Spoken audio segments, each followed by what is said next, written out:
Hello everyone. तो finally हम आज इस वीडियो में बात करने वाले हैं बिहार बजट के बारे में। बिहार बजट से संबंधित जो भी चीज़ें आपको याद रखनी है, क्या एग्ज़ाम्स के लिए इंपॉर्टेंट है, आज इस वीडियो में आपको देखने को मिलेगा। काफ़ी अच्छे तरीके से मैंने कोशिश किया कि आपको हर चीज़ को समझाऊं और हर चीज़ अच्छे तरीके से आपके पास पहुंचाया जाए ताकि एग्ज़ाम्स में आप स्कोर कर पाओ। इसमें से अगर क्वेश्चंस पूछा गया, जो कि डेफिनेटली पूछा ही जाएगा, तो बस ध्यान से इस वीडियो के साथ आखिरी तक बने रहिए और सारी चीज़ें आपको क्लियर हो जाएंगे। तो चलिए ज़्यादा समय ना लीजिए, इस वीडियो को शुरू करते हैं। तो देखिए, बिहार बजट सबसे पहले ये पेश कब हुआ ये जानते हैं। तो ये पेश हुआ था 28 फरवरी 2022 को। 28 फरवरी 2022 को उप मुख्यमंत्री सह वित्त मंत्री तारकिशोर प्रसाद जी के द्वारा ये पेश किया गया था। ठीक है, कब? 28 फरवरी 2022 को।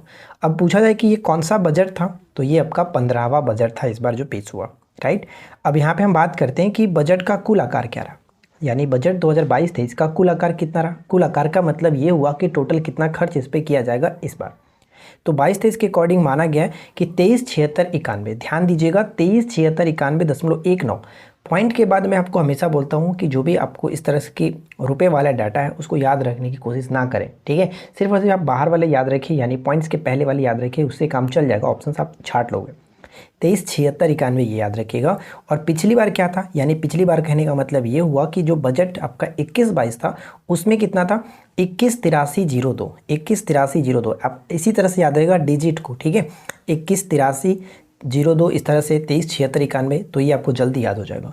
और अगर हम बात करें अंतर, यानी अंतर क्यों याद रखना है, क्यों इंपॉर्टेंट है, तो अंतर आपसे पूछा जा सकता है कि पिछली बार 2000 अभी वर्तमान में 2022-23 में ये रहा है, पिछली बार ये है, तो बताइए कि अंतर कितना रहा। तो अंतर पूछा जा सकता है, अगर पेपर को थोड़ा सा भी टफ करना हो तो ये पूछा जा सकता है।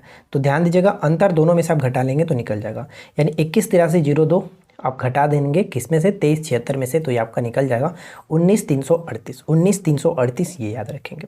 ठीक है, अब यहाँ पे एक और पॉइंट्स ये ध्यान दीजिए कि नए वित्तीय वर्ष 2022-23 में बिहार का विकास दर कितना रहा। बिहार का जो विकास दर रहा 9.7 रहने का अनुमान लगाया गया। 9.7 रहने का अनुमान लगाया गया विकास दर, ये इंपॉर्टेंट है।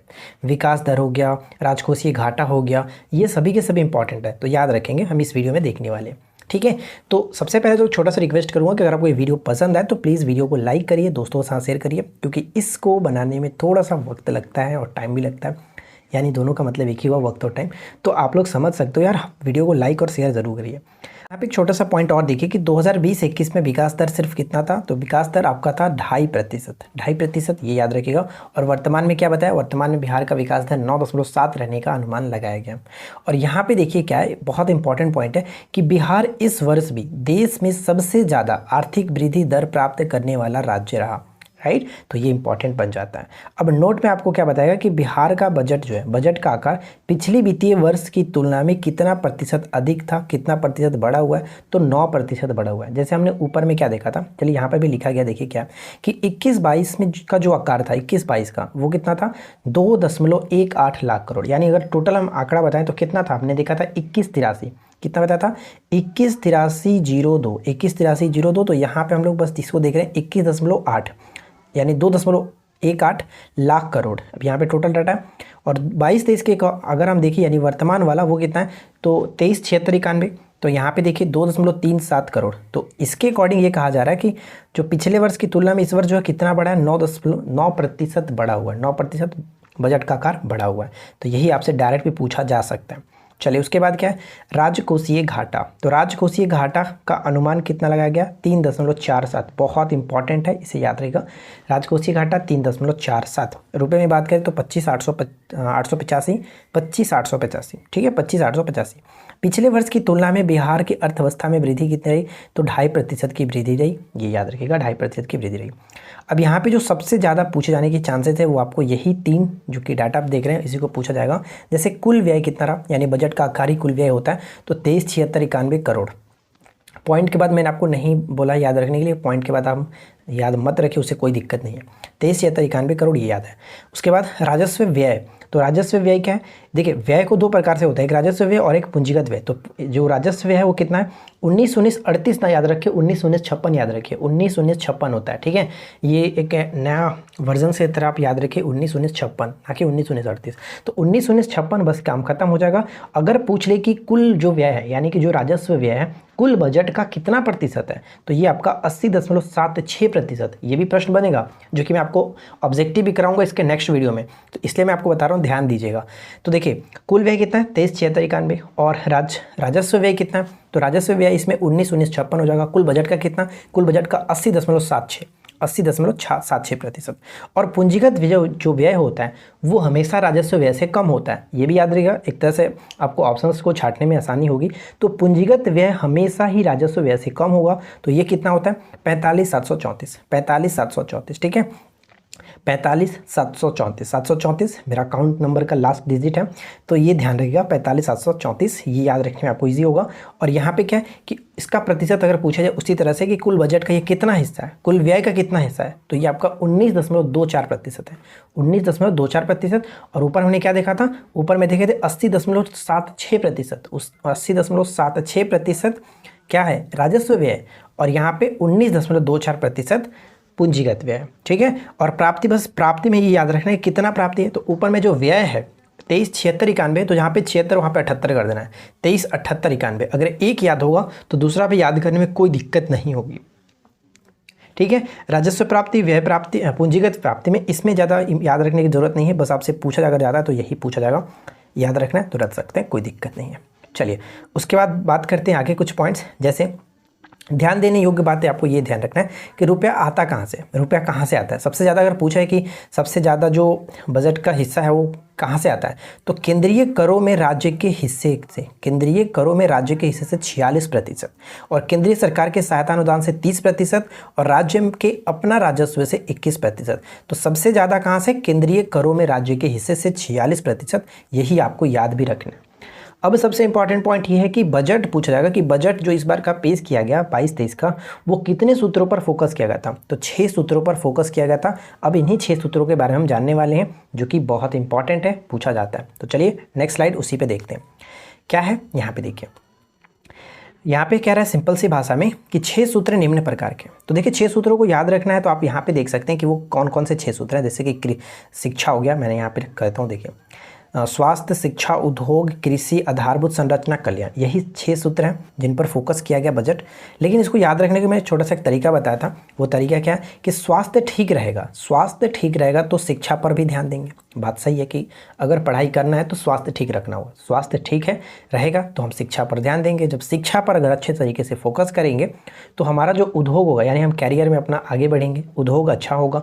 जब उद्योग अच्छा हो जाएगा तो भाई हम लोग किसान हैं, तो किसान है तो फिर खेती नहीं करना पड़ेगा, क्योंकि हम अपने पैरों पे खड़े हो जाएंगे किसी अच्छे उद्योग में, अच्छे कंपनीज़ में। तो यहाँ पे फिर कृषि नहीं करना पड़ेगा, कृषि नहीं करना पड़ेगा। और इससे क्या होगा कि हमारा जो बेस है, यानी कि जो फैमिली का नींव है, कह सकते हैं कि जो बेस है, आधार है, वो मजबूत हो जाएगा। जब वो मजबूत हो जाएगा तो फिर हम अपने परिवार का कल्याण अच्छे तरीके से कर पाएंगे, राइट। तो ये आपका कहीं ना कहीं एक पूरा जो सेंटेंस बन रहा है वो आपको याद रखने में मदद करेगा। क्या है, तो देखिए यहाँ पे स्वास्थ्य को पकड़ना है, शिक्षा को पकड़ना है, और उद्योग को पकड़ लेना है, कृषि हो गया, और आधार, और लास्ट में कल्याण।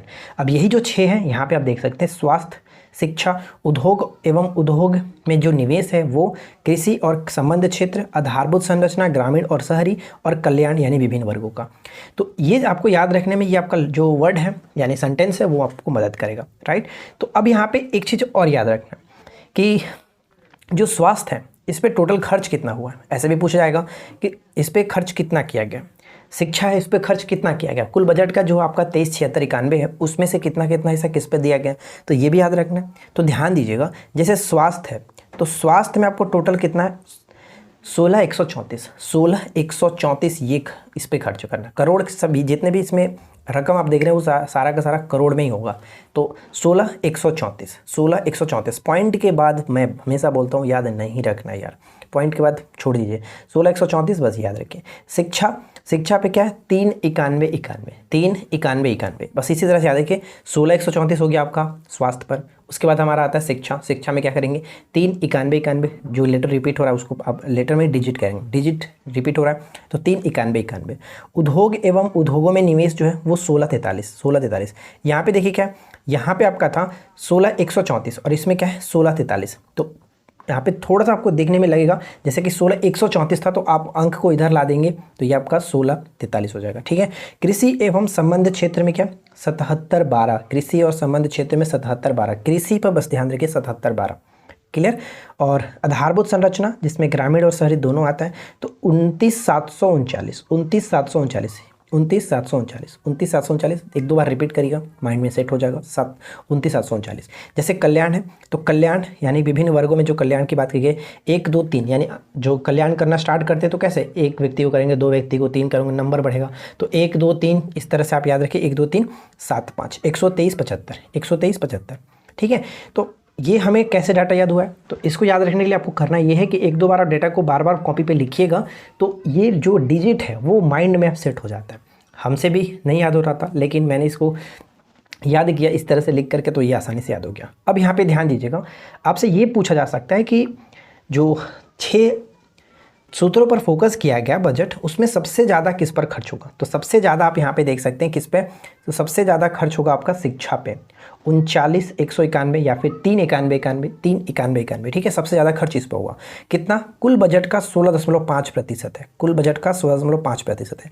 दूसरे नंबर पे किस पे खर्च होगा, दूसरे नंबर पे यहाँ पे हम आधारभूत संरचना पे देख सकते हैं, आधारभूत संरचना पे दूसरे नंबर पे खर्च होगा ये आपका 29,739। ऊपर में हमने लिखा भी था, यहाँ पे देखिए क्या लिखा गया था कि 6 सूत्रों के आधार पर सरकार स्कूली शिक्षा को बेहतर बनाना चाहती है, बेहतर बनाना चाहते हैं, इसलिए इंफ्रास्ट्रक्चर जो है आपका आधारभूत इस पर भी खर्च किया जा रहा है और शिक्षा पर खर्च किया जा रहा है। तो दो क्षेत्रों में सबसे ज़्यादा आपको याद रखें, जैसे सबसे ज़्यादा हो गया शिक्षा पर 16.5%, 3,91,91, और दूसरा जो कि आधारभूत संरचना 29,739, और सबसे कम किस पे था, सबसे कम उद्योग पे था 16,43, जबकि एक यहाँ पे कहेंगे अगर 16,134 का आ जाए तो ये किसका हो गया, ये आपका हो जाता है स्वास्थ्य के लिए, ठीक है, स्वास्थ्य के लिए, जबकि 16,43 हो जाता है उद्योग के लिए। तो ये क्लियर हो गया। तो यहाँ तक आपको कोई समस्या नहीं होनी चाहिए और अच्छे तरीके से सारी चीज़ों को याद रखना है। अब देखिए 7 निश्चय 2.0 जो है, इसके बारे में आपको बहुत बार बता चुका हूँ, यानी अब यहाँ पर लेकर के करीब आपका चौथी बार हो रहा है। तो चौथी बार आप इसको याद रख लीजिए। कुल बजट का कितना हिस्सा है, यानी 7 निश्चय जो 2 योजना है, ये आपका कुल बजट का 5,000 करोड़ इस पर खर्च करना है, 5,000 करोड़, ठीक है। तो इसमें 7 जो योजनाएं हैं आप इसको एज इट इज़ याद रखेंगे। जैसे युवा शक्ति, बिहार की प्रगति, 1153 युवाओं को चंदा देना है, कितना देना है, युवाओं से चंदा हम लेंगे कितना, 1151 रुपये, यानी 1153 रुपया। उसके जस्ट पास में 1151, चंदा 51, 21 इसी तरह से लिया जाता है ना, तो याद रख लीजिए 5153, ठीक है। युवाओं से चंदा कितना लेंगे, 1153। उसके बाद सशक्त महिला, सक्षम महिला, मैं आपको बता चुका हूँ कि सशक्त महिला, सक्षम महिला को कैसे याद रखते हैं। जब हम छोटे स्कूल यानी जब छोटे थे, सरकारी स्कूल में पढ़ते थे, तो वहाँ पे क्या होता था कि जो गर्ल्स होती थी उनको छात्रवृत्ति के लिए, पोशाक के लिए 900 रुपये मिलते थे। तो 900 रुपये आप याद रख लीजिए। सशक्त महिला, सक्षम महिला 900 करोड़, ठीक है। हर खेत तक सिंचाई का पानी, इसको कैसे याद रखा था मैंने, तो इसको याद रखा था कि अगर आप किसान हैं, आपको खेत तक पानी पहुंचाना है, तो भाई आपका तो मोटर है नहीं, आपका खुद बोरिंग है नहीं, तो आप किसी और से भी अपना बोलेंगे कि हाँ मुझे अपने खेत तक पानी ले जाना है, तो वो क्या बोलेगा कि आपको 600 रुपये चार्ज लगेंगे, तो 600 रुपये आपको देना पड़ेगा। इस तरह से हर खेत तक सिंचाई के लिए, पानी के लिए आपको 600 रुपये का पटवन चार्ज देना पड़ता है। उसके बाद साफ गाँव समृद्ध गाँव, साफ गाँव समृद्ध गाँव कैसे याद रखा था हमने, इसको याद रखने के लिए सिंपल सा तरीका ये था कि हमने ये कहा था आपसे कि हमारे गाँव में एक संस्था है, वो क्या करता है कि उसके पास आप जाओगे कि भाई हमारा गाँव पूरा जो कि गंदा है उसको साफ़ करना है, तो वो बोलता है कि भाई सिर्फ और सिर्फ हमारा जो चार्ज है वो 847 रुपये का चार्ज है, 847 रुपये दीजिए, आपके गांव की सफाई हम लोग कर देंगे, हमारी टीम कर देगी। उसके बाद क्या है, साफ शहर विकसित शहर, साफ शहर विकसित शहर, सेम इसमें भी वही कंडीशन होता है। गांव की तुलना में शहर को साफ़ करना थोड़ा आसान होता है, तो इसमें पैसा भी थोड़ा सा कम है, 550 ये, यानी कि जो यहाँ की कमेटी है वो कहती है कि सिर्फ 550 रुपये लगेंगे, उसके बाद आपकी पूरे शहर की सफाई कर दी जाएगी। सुलभ संपर्कता क्या, सुलभ संपर्कता यानी कि आवाजाही गमन इधर उधर जाने के लिए आपको कितना इसमें है, मेंटेनेंस चार्ज 450 रुपया। आप एक एजेंसी के पास जाते हैं, आपको आप बोलते हैं कि भाई हमें पूरा बिहार घूमना है, तो बोलता है कि सिर्फ और सिर्फ बस 450 रुपये पे करिए, पूरा सुलभ संपर्कता आपको कराया जाएगा, हर जगह अच्छे तरीके से परिवहन सुविधा दी जाएगी, कंप्लीट कराया जाएगा। तो सिर्फ और सिर्फ चार्ज कितना, 450 रुपये का। उसके बाद सबके लिए अतिरिक्त स्वास्थ्य सुविधा, भाई अतिरिक्त स्वास्थ्य सुविधा यानी कि बस 500 रुपये दीजिए, आपके मेंबर जितने भी हैं उन सभी को अतिरिक्त स्वास्थ्य सुविधाएं दी जाएंगी, कोई दिक्कत नहीं है, 500 रुपये में सारी चीज़ें मेंटेनेंस हो जाएगी। क्लियर। तो देखिए यहाँ तक आपको बजट में जो इंपॉर्टेंट पॉइंट्स थे, ज़्यादा चांसेस है पूछे जाने की, वो इसी में से पूछे जाएंगे। अब कुछ एक्स्ट्रा पॉइंट भी मैंने नोट डाउन कर दिया है जो कि क्वेश्चंस के फॉर्म में, तो एक बार हम पढ़ लेते हैं, आप इसको याद रख लीजिएगा। जैसे इंपॉर्टेंट पॉइंट्स बजट के संबंध में कि बिहार में किसानों को जैविक प्रशिक्षण के साथ साथ जैविक खेती के प्रोत्साहन के लिए कितना, यानी 11,500 रुपये प्रति एकड़ की आर्थिक सहायता दी जाएगी। कितना? 11,500 रुपये की प्रति एकड़ की आर्थिक सहायता दी जाएगी। सुखेत मॉडल का संबंध किससे था? बजट में इसके बारे में चर्चा की गई थी, मधुबनी से। ठीक है, मधुबनी से गोबर एवं फसल अवशेष देने वाले परिवार को गैस सिलेंडर उपलब्ध कराने के लिए सुखेत मॉडल मधुबनी। उसके बाद आगे देखते हैं, आगे क्या है? इथेनॉल उत्पादन प्रोत्साहन नीति 2021 के तहत 151 इथेनॉल उद्योग जो कि उत्पादन उद्योग स्थापित किए जाएंगे। कितने? 151, ये भी याद रहेगा, 151। बिहार बजट 22-23 के अनुसार जीविका दीदियों द्वारा दीदी की रसोई का संचालन किस विभाग के द्वारा कराया जा रहा है? तो ये आपका स्वास्थ्य विभाग। यहाँ पे एक छोटा सा पॉइंट ये है कि स्वास्थ्य विभाग के सहयोग से वित्तीय वर्ष 21-22 में, यानी पिछली बार की बजट में टोटल 51 दीदी की रसोई की खोला गया था, टोटल 51। लेकिन इस बार 22-23 के अकॉर्डिंग बात कही गई है कि 9 और जो कि दीदी की रसोई खोले जाएंगे। तो ये भी याद रखिएगा, पूछा जा सकता है। ठीक है, उसके बाद क्या है कि बिहार बजट 22-23 के अनुसार राज्य का हरित आवरण कितना हुआ है? राज्य का हरित आवरण कुल भौगोलिक क्षेत्र का 15%। कुल भौगोलिक क्षेत्र है कितना? 94,163 जो वर्ग किलोमीटर स्क्वायर है, उसका 15% हरित आवरण हो गया। यानी हरित आवरण पर खर्च इस तरह से कहा जा सकता है कि बजट की बात है तो खर्च करना है, तो ये हम कह सकते हैं कि 15%। राइट। अब देखिए यहाँ पे बजट में बात की गई थी पक्षी महोत्सव कहाँ पर होगा, तो पक्षी महोत्सव मनाया गया था भागलपुर जिले में, कदवा दियारा स्थान है वहाँ पर। और उसके बाद क्या है कि बिहार के सरकारी भवनों पर किस मॉडल के तहत रूफटॉप सोलर पावर प्लांट लगाया जा रहा है? ये भी इंपॉर्टेंट है, तो कोपेक्स मॉडल, ये याद रहेगा, कोपेक्स मॉडल। वैसे मैंने आपको बजट से संबंधित जो हमारा करंट अफेयर्स वाला सेशन था 1 से लेकर के आपका 29 तक, और ये आज हम उसी में इंक्लूड कर देंगे 30, जो कि ये आपका बजट करंट से ही है, तो बजट वाला इसमें इंक्लूड हो जाएगा। तो टोटल 30 पार्ट का वीडियो आपको कंप्लीट एक ही वीडियो में देखने को मिलेगा, ताकि आप लास्ट टाइम में जाने से पहले 2-3 घंटा समय निकाल के आप बिहार करंट अफेयर्स को अच्छे से देख लेंगे। ठीक है, और मैंने जो नेशनल और इंटरनेशनल वाला करंट अफेयर्स है स्पीडी वाला, उनका भी मैंने एक ही वीडियो में मर्ज कर दिया है। 1 से लेकर के आपका यानी जनवरी से लेकर के अगस्त महीने तक के सारे करंट अफेयर्स को एक ही में कंबाइन करके करीब 2.5 घंटे का वीडियो मैंने आपको प्रोवाइड कराया था, आप उसको देख लीजिएगा जाने से पहले।